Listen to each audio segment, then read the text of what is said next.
উত্তর ত্রিপুরার ধর্মনগর শহরে আকস্মিক কালবৈশাখীর তাণ্ডবে ব্যাপক ক্ষয়ক্ষতি হয়েছে। প্রবল ঝড় ও দমকা হওয়ার সঙ্গে বৃষ্টির দাপটে শহরের স্বাভাবিক জনজীবন সম্পূর্ণ বিপর্যস্ত হয়ে পড়ে। ঝড়ের তীব্রতায় শহরের বিভিন্ন প্রান্তে গাছ উপড়ে পড়ার পাশাপাশি একাধিক ব্যবসা প্রতিষ্ঠান মারাত্মকভাবে ক্ষতিগ্রস্ত হয়েছে, বিশেষ করে অফিস-টিরা এলাকায়। ঝড়ের ঝাপটায় একটি টিফিন হাউস ভেঙে চুরমার হয়ে যায়, যার ফলে সংশ্লিষ্ট ব্যবসায়ী বড়সড় আর্থিক ক্ষতির সম্মুখীন হয়েছেন। একইভাবে জুড়ি ব্রিজ সংলগ্ন এলাকাতেও দুটি দোকান ঝড়ের তাণ্ডবে ধূলিসাৎ হয়ে গেছে। মুহূর্তের দুর্যোগে এই সাজানো দোকানগুলি ধ্বংসস্তূপে পরিণত হওয়ায় স্থানীয়দের মধ্যে আতঙ্ক ছড়িয়ে পড়ে।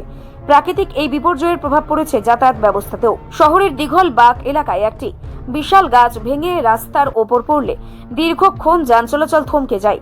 খবর পেয়ে ধর্মনগর দমকল দপ্তরের কর্মীরা দ্রুত ঘটনাস্থলে পৌঁছে যুদ্ধকালীন তৎপরতায় গাছটি কেটে রাস্তা পরিষ্কার করেন এবং পরিস্থিতি স্বাভাবিক করে তোলে।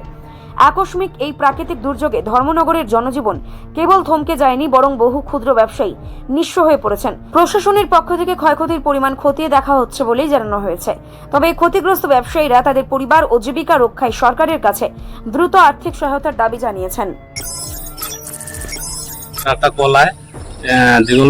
চৌমনের পাশে একটা গাছ পড়ে রয়েছে, রাস্তা ব্লক করে আছে। আমরা তাই হসপিটাল অ্যাডমিট করে অফিসে আইসি আওয়ার পরে আবার আমরা চেঞ্জ নিলাম, লইয়া আইয়া এইখানে গাছটি পরিষ্কার করলাম। তাতে 3টা আলাদা